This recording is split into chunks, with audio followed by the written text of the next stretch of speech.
Good day. Today, 30th March 2023, is perhaps the day when accounts of the fighting in Bakhmut have bifurcated most completely as between what is being said about the state of the fighting in Bakhmut in the West and what is being said about the state of the fighting in Bakhmut by the Russians. Now, I'm going to speak about what the Russians are saying first, and then I'm going to discuss what we're hearing in the West. The Russians continue to report rapid and intensifying progress. Now, over the last few hours, there have been more reports, this time contradicting some of the earlier reports. There have been more reports that the big avant-garde stadium has fallen under Russian control. The Russians also claim that they're now within 30 meters of the headquarters, the city of the Bakhmut city and regional government. In other words, from the central administration building, just 30 meters from that building. And one of their reporters from the ground is now saying that the capture of this building is at the most just a few days away.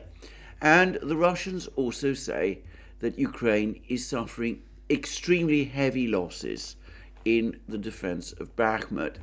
And I'm going to take this now from TASS, from Andrei Marochko, the retired lieutenant colonel of the Lugansk militia. Marochko has been, as I said, a regular commentator about the state of the fighting in Ukraine for several months now for TASS, and I've generally found him well informed and reliable. It doesn't mean that he's necessarily always right, but anyway, this is what Marochko is saying. The Ukrainian military is daily losing 500 fighters in the area of Bakhmut. In my estimates, about 500 personnel daily are casualties there. These are both sanitary and irretrievable losses. I think by sanitary he means that there are people who get wounded but who can be healed in the hospitals and the relief stations. The irretrievable losses are those who are either killed or are so badly injured that they are not going to be able to return to the battle.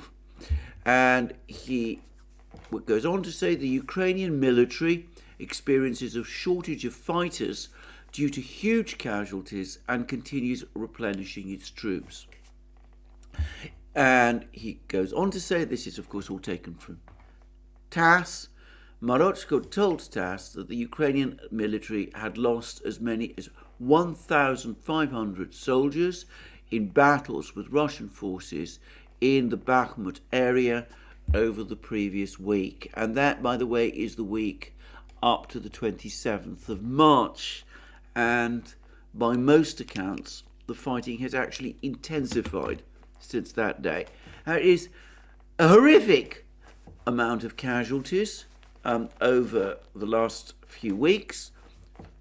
1,500 up to the 27th of March, according to Marochko, and 500 a day, according to Marochko, since then. So, horrific casualties. This is Marochko's estimates. He says, he's careful to say that these are only his own estimates, but he does seem to be well informed, and he's clearly getting information from the battlefronts, and that's probably what's being reported to the headquarters of the Lugansk militia and to the Russian High Command, from the forces, primarily the Wagner forces, that are fighting on the ground. So that's what is being said by Marochko. And as I said, we've had these further reports of the fighting going on, of the further advances going on the ground. And before I turn to some of the other reports, I should say that I understand that the Institute for the Study of War in Washington is also geolocating Russian positions, which do appear to confirm that the Russians are indeed advancing deeper into the central areas of Bakhmut, that they're advancing now well into the area of the center of Bakhmut, that they're very close to the city administration building, which, to be clear, does only have symbolic significance. If the Russians capture it and raise their flag over it, well, it will be a sign that Bakhmut is coming under their control, but it will not in itself necessarily mean the end of the battle. Well, that's, as I said, Russian accounts of what's going on in Bakhmut. And then we get other accounts. And let me first of all begin with a report from the New York Times. I'm not going to read it all because it is behind a paywall, but it says Ukrainians directing soldiers from a hidden hub see Bakhmut going their way. Ukrainian commanders say they have exhausted Russia's relentless assaults on the eastern city, though soldiers say the cost in lives has been steep. That's from the New York Times. And it's backed by what General Milley, chairman of the Joint Chiefs of Staff, is now reported to have told representatives on the House Armed Services Committee. He's reported, it says that it's a slaughter fest, this is Bakhmut, for the Russians. For about the past 20 to 21 days, the Russians have not made any progress whatsoever in and around Bakhmut. They're getting hammered in the vicinity of Bakhmut, and the Ukrainians have fought very, very well. So, as I said, two completely different accounts. Who is telling the truth? Well, straightforwardly, not Milley. Over the period of the 3 weeks that he's talking about, the Russians have captured various villages around Bakhmut. They've come close to the main roads. They're shelling the main asphalt roads that lead into Bakhmut. They've captured the whole of the area of Bakhmut east of the Bakhmutka River. They've recently cleared the giant Azom plant, and they're pushing hard towards the center of Bakhmut itself. And as I said, the latest reports put them within 30 meters of the central administration building in Bakhmut. There's also, as I said, so far unconfirmed reports that the Russians have also captured the Avant-Garde Stadium. Some of the fighting, some of the reports of the presence of Russian troops puts them to the west of the Avant-Garde Stadium, which would suggest that the stadium itself has been captured, though it's highly likely that there are still some Ukrainian troops there. So we have these two reports from the US, appearing in the US, one in the New York Times, one from General Milley, which suggests that things are looking up for the Ukrainians, but reports on the ground appear to be telling a completely different story. So what is going on? I mean, seems to be, as I said, a very bizarre bifurcation of reporting. And I'm going to say straightforwardly that I think that what this reflects is probably confusion and indecision within Ukraine. It's become clear to me for quite a long time that there are divisions within the Ukrainian leadership about what to do, whether to try to defend Bakhmut, which is President Zelensky's preference and General Syrsky's preference, or to pull back from Bakhmut, which perhaps is General Zaluzhny's preference, and which is also backed by some people within the US military. And with President Zelensky and General Syrskyi committed to defending Bakhmut, basically to the last man. It seems to me that Ukraine is now giving optimistic accounts of what's going on in the fighting in Bakhmut to the US, and of course, as they always now do, the US simply reproduces these optimistic reports. Now, this is not in any way to deny that the last couple of days of what I suspect has been the most intense fighting in Bakhmut since the start of the battle there have not taken a significant toll on the Russian forces as well. Prigozhin, in his latest statement, which I discussed yesterday, has admitted as much, but it does seem overall as if the Russians still have, in fact, continue very much to have, the ascendancy in the fighting in Bakhmut, and that they're steadily now advancing through the town, that they're taking it block by block, 3 to 8 blocks or apartment buildings a day, according to that report that I discussed yesterday, and that they're making steady advances, though against intense Ukrainian resistance.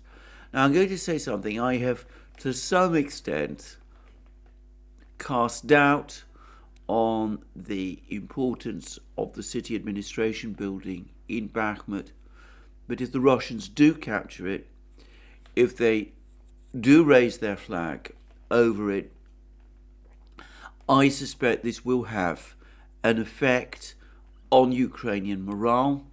It will probably cause many of the Ukrainian troops fighting in Bakhmut to question whether the battle is really going their way, and whether fighting there and experiencing these enormous losses is really in their interests. So there we are. That's the information that we're getting from the situation, about the situation in Bakhmut at the moment. Now, lots, of course, going on in other places, and in Kremenaya, more information there about Russian advances in the Kupiansk area, Ukrainians trying to mine the area around Kupiansk, trying to slow down the Russian advance, which, as always, is gradual and incremental and takes place behind a shield of heavy artillery barrages, now increasingly supported by bombing. There's also reports, by the way, of the Russians making some progress in Marinka, making continued progress in Marinka. And Denis Pushilin gave the head of the Donetsk government, gave an interview on Channel 1 television, Russian television. He said, if we take the Marinka area, there's absolutely clearly some forward movement made by our units. It's not as fast as one expects, but nonetheless, it's movement forward. It's the liberation of Marinka. And Pushilin did qualify all of that. He confirmed that the Russians have ground to a stop around Vuhledar, though he says that overall the Russians in Vuhledar are successfully defeating Ukrainian counterattacks. And he also said that in the Krasny Liman area, the situation is more complicated, but still we see a certain improvement of our positions there. And he went on to say that the most intense fighting is the fighting that is going on in Bakhmut. So there we go. That's what Pushilin said. That's what Marochko said. And in the meantime, what's happened to that famous Ukrainian counterattack around Bakhmut that we were hearing about? Well, I saw a report yesterday that General Syrskyi has now postponed it for 2 weeks. And the explanation he's given is because of the difficult soil conditions. I have to say that over the previous couple of days, I'd heard the temperatures were rising and that the ground was drying out, but perhaps it is still the case that the ground is still too soft for Ukrainian vehicles. But I also have to say something else, which is that yesterday I heard numerous reports, the full details of which I am not able to confirm, of a big Ukrainian counterattack in the area southwest of Bakhmut, around the village of Ivanivska. And supposedly, and this information has come almost entirely from Russian sources, in fact, essentially from Russian sources, apparently this counterattack, which was one of the largest that Ukraine has launched in the Bakhmut area, was defeated and thrown back with very heavy losses. Now, I doubt that this is the big counterattack around Bakhmut that we've been hearing so much about, but for the record, there were reports of a significant counterattack in the Ivanivska area and that it failed. So, as I said, overall, Russians do seem to be still very much holding the initiative in Bakhmut itself. And by the way, I saw a report in another Russian media outlet which predicted that very soon Bakhmut will revert to its Soviet name of Artyomovsk. Well, we'll see whether that does indeed happen. Now, before I leave discussion of what's going on the battlefields, I'm going to just discuss another report, this time from the Russian mainstream media, and in this case it's Nezavisimaya Gazeta. Now, that's a much, much more, shall we say, heavyweight newspaper than Redovka, which I've quoted on previous occasions. Historically, Nezavisimaya Gazeta, which is a newspaper that appeared in Russia, in the Soviet Union during the Gorbachev era, it was one of the new media outlets that appeared around that time. In other words, it has no roots in the former Soviet media. But anyway, it's considered, shall we say, a rather more heavyweight newspaper than Redovka, which is the other mainstream Russian media outlet that I often quote from, but which is much more of a tabloid. However, I would say that unlike Redovka, Nezavisimaya Gazeta doesn't seem to have that same large, big array of reporters on the ground covering the actual fighting that Redovka has. But nonetheless, it does have access to some very heavyweight experts, ex-military people, and in this, undoubtedly, it has an advantage over Redovka. Anyway, this is an article that appeared in Nezavisimaya Gazeta. The translation that I'm going to read from now comes from TASS, and the article's title is Zelensky covering himself in case of defeat in Artyomovsk. This is a Russian newspaper, so it refers to Bakhmut as Artyomovsk, but I'm going to change the name to Bakhmut in the article from this point onward, whenever the article says Artyomovsk. But let me reiterate again, the actual article uses the name Artyomovsk. I think, as I've said in the past, that it's more logical to refer to a town by the name of by the name given to it by the party which controls it in this war. If the Russians do capture Bakhmut and do indeed rename it Artyomovsk, that is what I will start to call it. And if, through some twist in the war, the Ukrainians then recapture it and rename it Bakhmut again, that's what I will call it again. But anyway, let's let's proceed with the article and what the article says. Ukrainian troops giving up Bakhmut is fraught with local fatigue, attempts by the international community to resume negotiations, and Russian President Vladimir Putin's aspiration to sell it as his victory,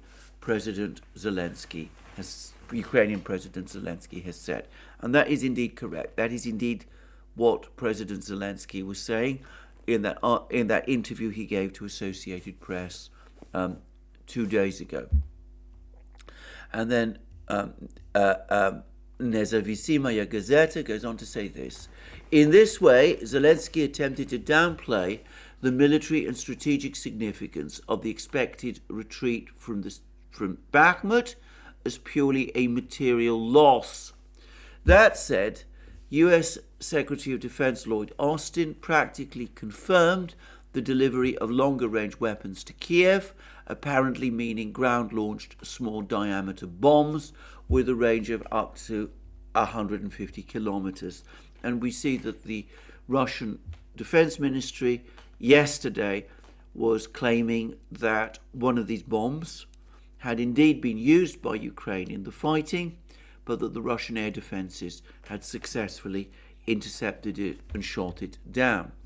Anyway, to come back to what this article says about Bakhmut. Gaining control over Bakhmut is crucial, no matter how hard they try to play down its significance in Kiev and in the Pentagon, Russian military expert Yuri Knutov told the newspaper. He specified that later on it will be possible to attack Slavyansk, Marinka and Avdiivka, as well as Seversk, where many routes intersect. So the liberation of Bakhmut is important from a military strategic point of view. It is telling that the government in Kiev, the original article says the Kiev regime, but again I've slightly watered this down, has for some time been promoting the subject of Bakhmut, but when it sensed that the city could be lost, it began to highlight the ethical side. Apparently, President Zelensky realized that his opponents, including those in Ukraine's parliament, may demand his resignation, replacing him with a career military man and respected commander-in-chief of the Ukrainian armed forces, Valery Zaluzhny. So, with all this in mind, Supreme Commander-in-Chief Zelensky is trying to hedge his bets and convince everyone that if Bakhmut is surrendered, it is not his fault. Others would be to blame, particularly those Western partners who did not provide the necessary weapons. Meanwhile, up to 2 troop companies, that is more than 200 people, are being killed in Bakhmut daily. Even Western analysts are already saying that it would be better to surrender the city to avoid casualties. Well, the last, as we've seen, is now being contradicted by what Milley is saying, but anyway, there it is. So, what this article is telling us, what Nezavisimaya Gazeta is telling us, is that the Russians believe, and I'm sure this isn't just this one newspaper, I think it's a general belief in Russia, that the Russians believe that one of the reasons that Zelensky and Syrskyi are so keen to cling on to Bakhmut is because they feel that their futures depend on it. If Bakhmut is lost, then calls for Zelensky's resignation will start to appear in Kiev, and there will be a push to replace him with General Zaluzhny, who, according to many reports, has been advising that Bakhmut should be abandoned. And that might also explain why General Syrskyi has been so keen to cling on to Bakhmut as well. There have been all kinds of rumours that he and Zaluzhny don't get on especially well. Zelensky actually outranks Zelensky, and apparently had some aspirations, or some claim that he had some aspirations to be overall commander of the Ukrainian armed forces. Apparently, he was not given that role. Zelensky was given it instead, perhaps because Zelensky has stronger connections with the US, perhaps because Zelensky, there's some doubts about Zelensky because he was born in Vladimir, a town in Russia, and trained at the Moscow Command School, and might be perceived by some people in Ukraine as a Russian rather than as a Ukrainian. Perhaps also because General Zelensky continues to be blamed by some people for the Ukrainian defeat back in 2015 in the town of Debaltseve, where apparently he was also a commander. So who knows? For all sorts of reasons, there's been apparently tensions, or there's been reports of tensions between Zelensky and Zelensky, and perhaps Zelensky feels that if Zelensky is indeed forced to step down and Zelensky takes over, perhaps with the backing of the United States, which would certainly have to agree to this, then in that case, it's quite likely that Zelensky, Zelensky's rival, might decide to dispense with Zelensky's services as well. So the Russians, now this is, as I said, this is all Russian speculation, but the Russians appear to think that the loss of Bakhmut, which the Russians are quite clear, is a place of very great strategic significance. That the reason that the Ukrainians are clinging on to it is not just because of its strategic significance, but because following all the sacrifices Ukraine has made to try to hold on to Bakhmut, a defeat there would put Zelensky's and conceivably Zelensky's positions in doubt. Now, I don't know, by the way, whether that is true, but there have been rumours of these conflicts within the Ukrainian leadership for some time. And I wonder whether this is the explanation, this is the reason for these extraordinarily optimistic accounts of what's going on in Bakhmut that we're suddenly seeing appearing in the Western media after weeks of acknowledgement that things are going very badly there, even as reports from the ground suggest that the situation for Ukraine in Bakhmut is getting much, much worse. Anyway, let's move on and discuss that other big topic that we hear so much about, which is the Ukrainian offensive.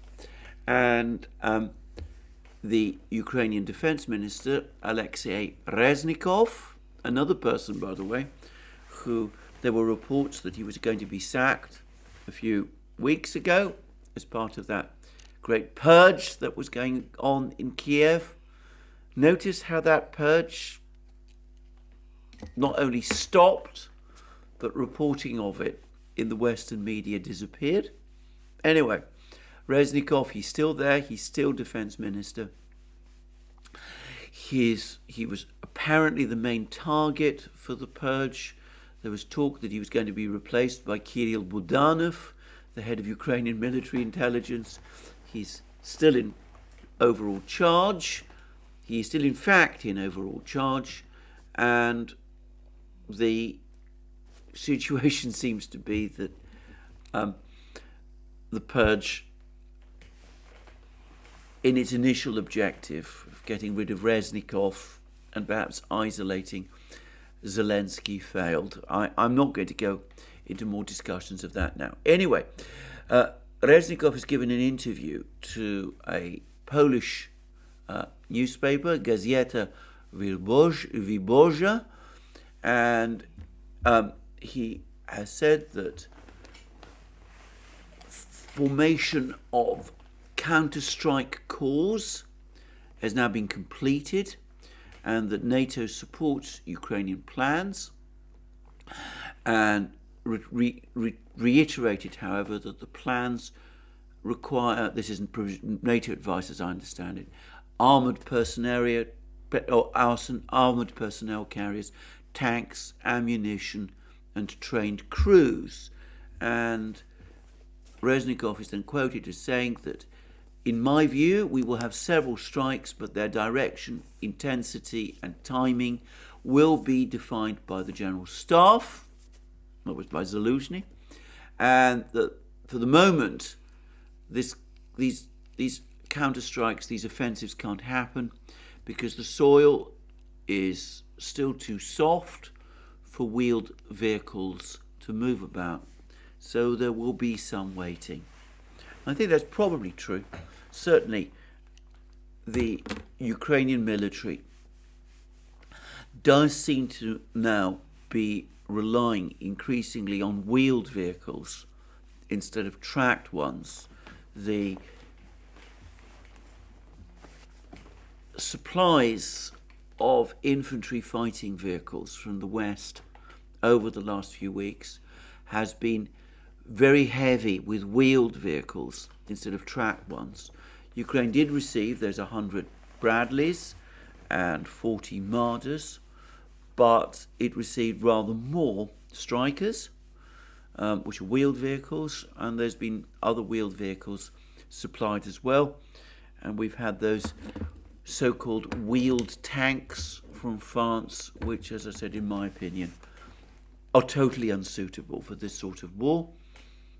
They don't even have fully stabilized guns, so they can't fire on the move, and the guns have only a medium pressure, so they're not going to be able to achieve very much, or so it seems to me, against heavily armoured Russian tanks. But anyway, Ukraine has to use them in the absence of anything else. So, for the moment, at least, no real sign of Ukraine conducting an offensive. There were reports a couple of days ago that the offensive has been postponed to the middle or later part of April, and there were earlier reports that it's not going to happen before May. And it's clear that training to use all of these vehicles is nowhere near completed. It's been very short by any standard, but Ben Wallace, the British Defence Secretary, has now said that Ukraine needs more time to train to use the Challenger 2 properly. By the way, there's been some suggestions that some of the Ukrainian troops that were training on Challenger 2s in Britain did not want to return to Ukraine. They didn't want to be thrown into the battle in Ukraine. They presumably didn't rate their survival chances very high, and that they deliberately funked driving tests on the Challenger 2s in consequence. Now, I haven't been able to track down those reports, though I've seen them appear on alternative media in several places. Some of them attributed these claims to a report in The Guardian.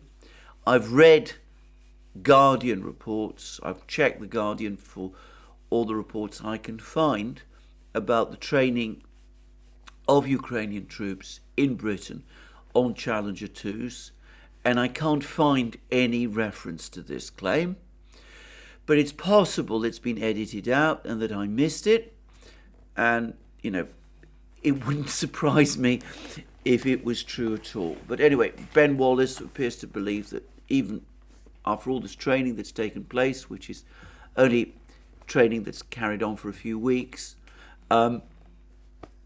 the Ukrainians still aren't really ready to use these Challenger 2s effectively, even though they're now already in Ukraine. So anyway, we'll see. So it seems no Ukrainian offensive, be it in Zaporozhye region, in Crimea, wherever, for some time, and no counterattack in Bakhmut for some time either. So it's being attributed to the weather. It's being attributed also to the lack of training of some of the Ukrainian troops, the need for more training. The latter, I should say, even if these troops are given another month's training, I cannot believe it will be anywhere near enough. But there we go. It's also been put down to severe shortages of ammunition. And again, I saw another report which said that Ukraine is 300,000 rounds of ammunition short of where it needs to be before it starts its offensive. And I presume, like Brian Baletic does, that those million rounds of ammunition that the EU is committed to supplying Ukraine are going to be specifically provided in order to support this offensive. But if this report is true, and again I want to stress it's a report I've seen on various channels and I can't verify it, but if it is true, then there might be some difficulties on the part of the EU in supplying all that ammunition. And by the way, for the record, I've now read an account, a translation of Putin's recent interview in which he discussed the equipment situation. And I am satisfied that when he talked about 1,500 tanks that the Russians would supply, he was meaning both new and modernized tanks, not just new tanks. And that he was talking about when talking about ammunition, he was talking about 3 times more ammunition, that Russia would be supplying its troops with 3 times more ammunition than Ukraine was going to receive, which is to say 3 million shells. But I'm also going to say this, reading that interview, I got the impression that this is not going to be over the period of the entire year. I think what Putin was saying is that the Russians are going to ensure that they have 3 times more ammunition and tanks than Ukraine does at any one time, and that these 3 million shells, presumably 1 million more than 3 times more than the 1 million that the EU is going to supply, and these 1,500 tanks are going to be supplied to the Russian military, or are being supplied to the Russian military, to counter this expected Ukrainian offensive. Now, on that topic, just wanted to say something. I've had some very, very useful emails from some people who know and understand these things better than me. One from a person who is very familiar, much more familiar than I am, about Russian industrial enterprises, and who is personally familiar with the Chelyabinsk tractor factory. He made the point to me that Ural Vagon Zavod, this is the other, even bigger factory in Nizhny Tagil, the big tank factory in Nizhny Tagil, it doesn't just make tanks, it also makes tracked, self-propelled guns. And if a decision therefore were made to prioritize tank production, that could be done very quickly by reducing or indeed stopping production of tracked, self-propelled guns. I'm not saying that's what the Russians are going to do, but that could be done even without the need of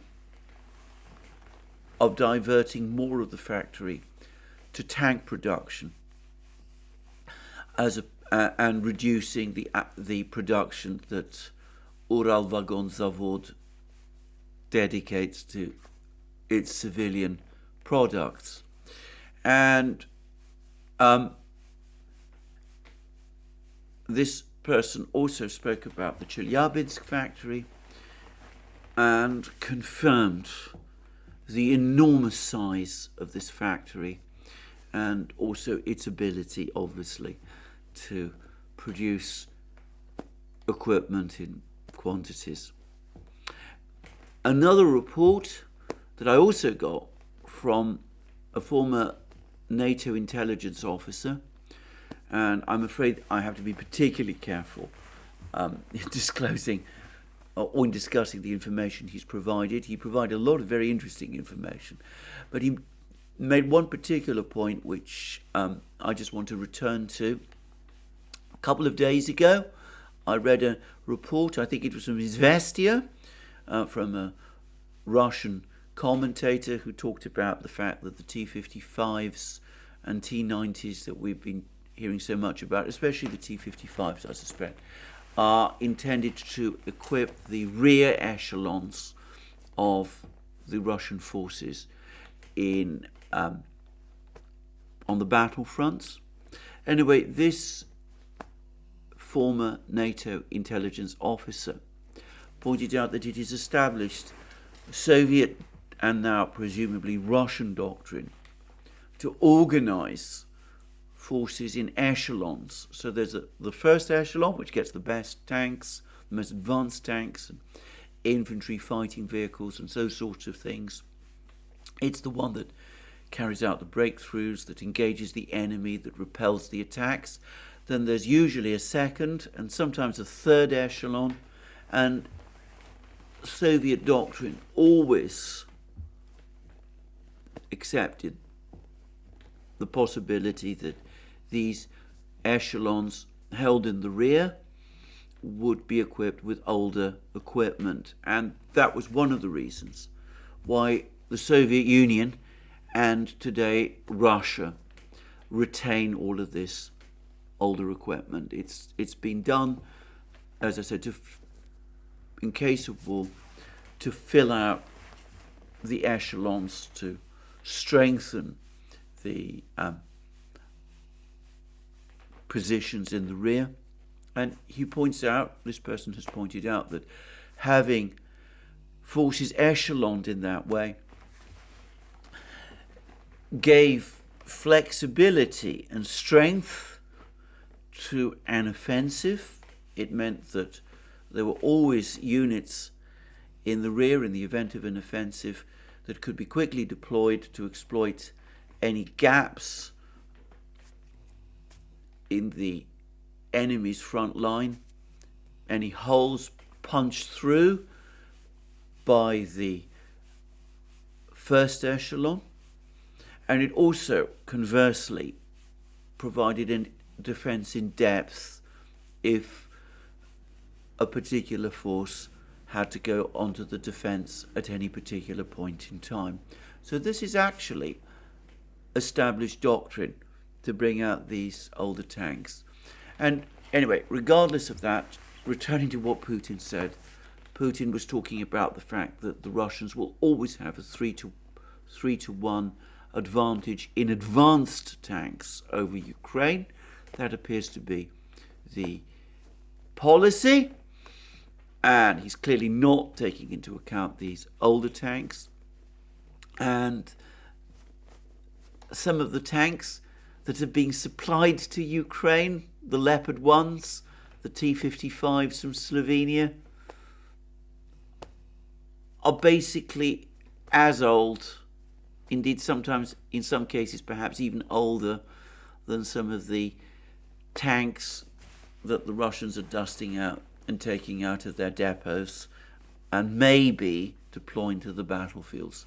I should say that I've not seen any evidence so far of T-55s appearing anywhere on the Ukrainian battlefields, and it's not, by the way, inconceivable that trainload of T-55s that people got so excited about. There's been a film of a trainload of these tanks, of these T-55s. It's been, and this is what has started the whole story about the T-55s. It could be that these tanks, these T-55s, are not intended for the Ukrainian battlefields at all. They might be intended for export, for example, to some other country, South Sudan, conceivably, whatever, which might need less expensive, less advanced tanks. Who's to say? But if the Russians are intending to use these tanks, I think this NATO intelligence officer has provided an explanation of how they might be used. Anyway, moving on, I mentioned Zelensky's interview to the Associated Press, which is a pretty bleak interview, actually. In fact, I have to say this, Zelensky has been giving a whole number of interviews recently, and perhaps I'm alone in this, but I was struck by how much more pessimistic his tone suddenly seems to have become. I'm getting the sense that his tours of the battlefields, well, not really of the battlefields, he didn't really get very close to the actual fighting, but he's meeting with commanders in Chasov Yar, in Dnipro, in Kherson region, that this has made him realize, impressed on him, how difficult the situation is which Ukraine is facing, and as I said, it's made him more pessimistic than I've ever known him to be, by the way, ever since, well, the collapse of the negotiations in March last year. In other words, since the main fighting began. And going back to that article in TASS, I suspect that just as in the West, we're going to see an attempt to blame Zelensky personally if things go seriously wrong. Say that it was Zelensky who was responsible for Ukraine's failure because of his over-concentration on Bakhmut. I suspect that we're going to see Zelensky counter by saying that the West made all sorts of promises of weapons deliveries which it never honoured. And note, for example, the way in which he's saying that the air defence system provided by an unnamed NATO country turned out to be a dud. So that seems to me to be the overall situation in the war. No doubt many other things happening as well, and many things going on the economic front. Now, Putin had a meeting with the government, the officials of the Russian government, headed by Prime Minister Mishustin. Took place in Novo-Ogaryovo, which is, well, it was a virtual, as I understand it was a virtual meeting, but he conducted it from Novo-Ogaryovo, which is his residence just outside Moscow. He spends a lot of time there. But, by the way, and in passing, and this is just something for history buffs, I noticed that over the course of his interview with the journalist the other day, the one that was translated by Gilbert Doctorow, he, for the first time to my knowledge, disclosed that he actually has an apartment with sleeping quarters in the Kremlin itself, and he mentioned that over the last, in recent periods, presumably since the start of the war, he's been spending much of his time in the Kremlin, and has been using this apartment more. That, by the way, is something I never heard before, and it is a break with relatively recent Russian and Soviet practice. Now, after the Russian Revolution, Lenin and some of the other top leaders of the Soviet Union moved into the Kremlin and were provided with sleeping quarters, with apartments there.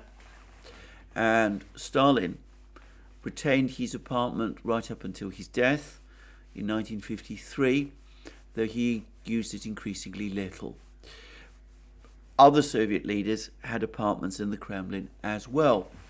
But following Stalin's death, a decision was made to discontinue the practice, and gradually Soviet leaders stopped living in the Kremlin.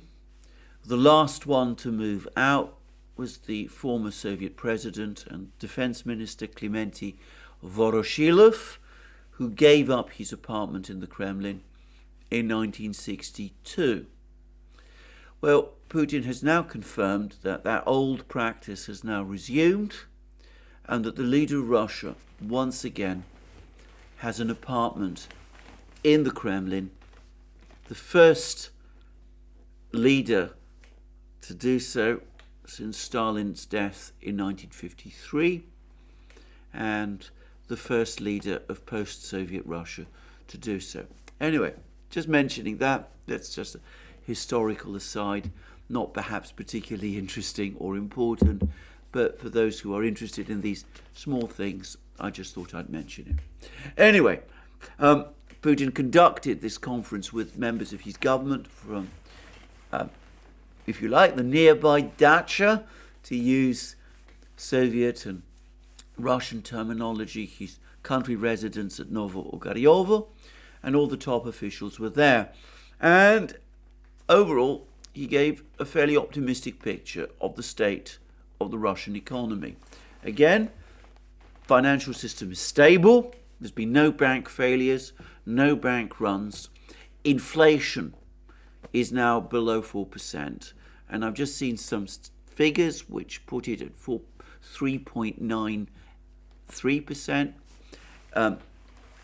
Reuters suggested that it was slightly higher than that, 4.3%. But Putin says that it's below 4%, or will be below 4% as of the end of March. That's the annualized rate of inflation. I think he's right. I think that inflation in Russia has fallen fast. And he has said that the Russian central bank needs to be very careful not to allow inflation to rise again, though he also says that he doesn't want inflation to fall further. He doesn't want it to go below the target figure of 4%. Now, that is a hint to the Russian central bank that with inflation in Russia falling and falling below the 4% target, it might be unwise to keep interest rates at their present levels. There might come a point when it becomes appropriate to bring those interest rates down.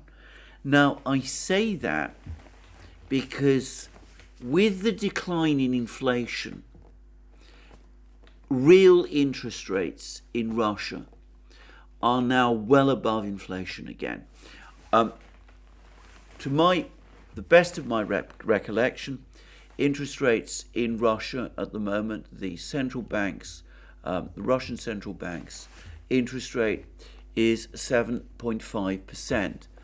And if that's correct, with inflation in Russia now below 4%, that means that the amount in Russia that you pay for your interest is actually the amount you pay in interest on a loan is above the rate of inflation. So money, in effect, in Russia is becoming more expensive. So what Putin is saying is, yes, by all means, you've got to keep the inflation rate down. You've got to make sure that it doesn't rise. So if you have to increase if inflation rises, you've got to be prepared to put up inflation again. But for the moment, with money becoming more expensive in Russia, loans becoming more expensive in Russia, again, perhaps current interest rates are too high. Well, who's to say? Putin may be right about that. He probably is. We'll see whether or not the central bank is prepared to reduce interest rates. But I think what has probably triggered that comment from Putin is that he has apparently been concerned that the growth in industrial output in Russia over the last few weeks, since the start of the year, has weakened. There was a very, very rapid increase in manufacturing activity, apparently, after July, and GDP continues to grow, but manufacturing output is softer. And he probably feels, and I suspect he's right to feel, that it's partly caused by a general tightening of monetary conditions, with the central bank perhaps underestimating the pace of the inflation fall. Anyway, there's an interesting discussion from Putin, and it makes an interesting contrast, by the way, to what is being said elsewhere, because I noticed that the European Union, which had been telling us how much better the situation had become in Europe on the energy supply situation, is apparently now pressing member states to continue to prolong further the 15% cutback in natural gas use that was agreed last autumn in order to try to avoid cuts or blackouts over the course of the winter. Now, it was already quite a steep reduction. Poland and Hungary have strongly objected, and there's been an explanation which I found interesting, that the Polish and Hungarians are saying that a 15% consumption cut of natural gas over the summer is going to have a bigger effect on the European economy than a 15% consumption cut did over the course of the winter. And the reason is as follows, because it was a particularly mild winter last winter, so it was possible to cut consumption in household use of gas because temperatures were quite high, and that meant that there was less of a cut in industrial consumption of gas last winter.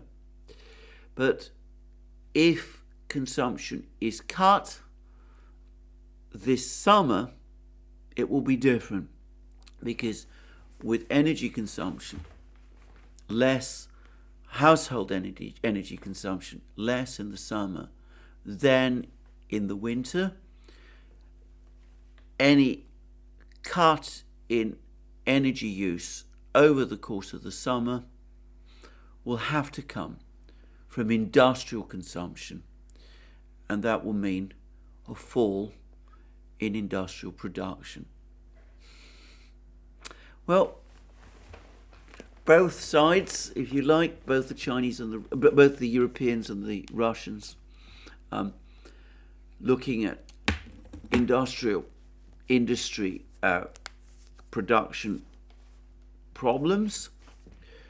Putin perhaps calling for cuts in interest rates, He's also spoken to his industry minister, Denis Manturov, about ways to raise industrial output, but also talking about an overall rise in consumption and a recovery in real living standards and real wage growth in Russia, and perhaps looking fairly optimistically at the overall state of the economy, whereas the Europeans perhaps facing somewhat more intractable problems.